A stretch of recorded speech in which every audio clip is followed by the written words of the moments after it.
Hi, welcome to Car Mechanical, and today we'll be looking at have I bought the cheapest RX7 in the world.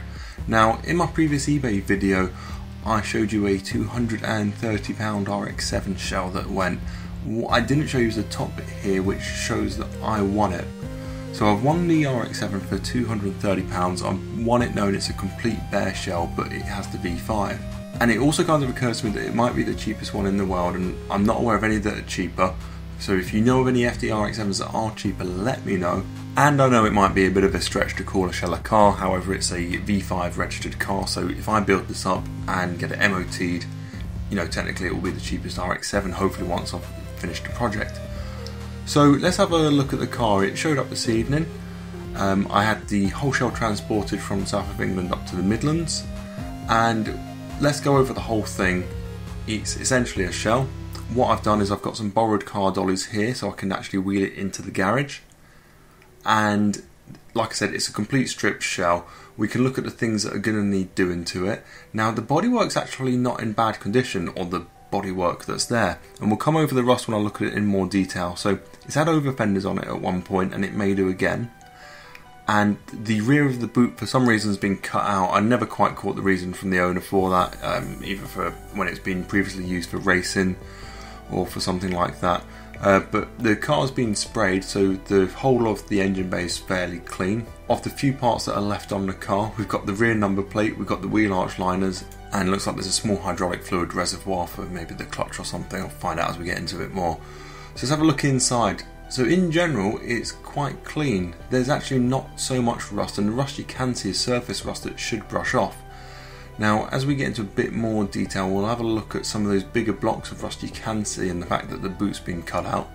But I think it used to have a roll cage in it, so the roll cage has been taken out, and that's what we can see, these sort of rust squares either side. And I can't see where it would be mounted up the front, but if you just see me rubbing there, most of that sort of surface rust is coming off. So this thing could probably use a good clean, taking these bits of rust off and then resealing it and sort of repainting it. I actually thought from the pictures on eBay I was going to have to do a lot more to it.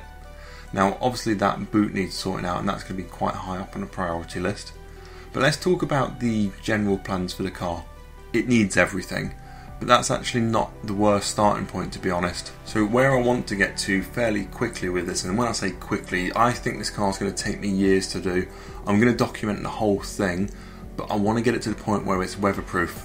So it needs subframes, it needs suspension, and it needs wheels. And then I want to get the body panels on it. So I want to get a boot, a bonnet, the doors, the windows, the windshield, and the sunroof. And that's just so I can wheel it in and out of the garage, or potentially keep it on the drive when I start to build up everything else. The other thing, the boot will be dealt with fairly early on. So whether that's a case of welding some sheet metal in, or getting hold of a proper boot floor pan to get that bit sorted. But as you can see here, although it's been cut out, the rust isn't too bad, and I'm going to be sealing this fairly soon. The first thing I'm going to do is getting the shell cleaned up, hoovered out, and dealing with any kind of rust things that do need patching up, just to make sure that it's sealed and that any rust can't spread. So a big component of the plan to get this project done, it's going to be basically looking around for the biggest bargains I can find for the different various parts, and not having to worry about being 100% loyal to the RX7 it once was, or how our other RX7s are. However, I do want to keep it rotary. Now the way I think I can do this, and without making the project cost more than buying a 13B RX7, is going to be to buy a Renesys RX8. In the UK, the RX8s are fairly cheap at the moment. I've seen them as little as £300 with fully working drivetrains. And it's probably the easiest thing I can do, because if I buy a 13B, and I'll cover this in other videos, I'd probably be spending £500 to £1,000 on the engine before anything else, the wiring harness, the looms, the gearbox, the drivetrain. I think I can get a Renesys and lift most of the bits over much cheaper, and then I'm just got to deal with getting a custom drive or prop shaft. So, but that's the general idea for the project. It's going to be to pick things up and to build it up as I go along, and to do the whole thing up piece by piece and basically build an entire car. It's a bit of a crazy project. I think my wife thinks I'm mad for it, I think my friends and everyone else thinks I'm mad for it, and it's why I need to finish some of the other bits and pieces I've got. The Porsche 924, I want to get that sorted by the end of the year. The Honda Jazz is nearly done, and I'll be continuing to progress things on the Audi, but this is really going to be sort of a passion project to sort of move along at the pace as funds and finding parts and bits and pieces allows.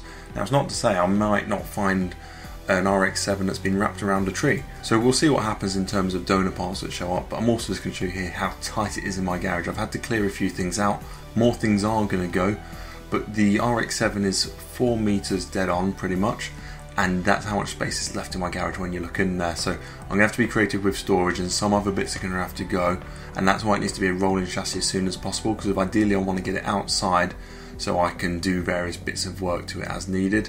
There's going to be very little space to do things inside with the shelving at the moment, but it's also important to keep it inside so I can keep it nice and dry. Okay guys, that's it for the introduction to my FD RX7. If you'd like to see more videos like this, please remember to subscribe to the channel. Please like this video if you have enjoyed it and you want to see the project progress. Also, please share this video with other people you think find it interesting. This project really will benefit from the channel growing, so when you do subscribe to the channel, when you like the videos, when you leave comments, when you share the videos, you've got no idea how much it does help things to progress. Okay guys, thank you very much for watching. I look forward to reading through your comments below.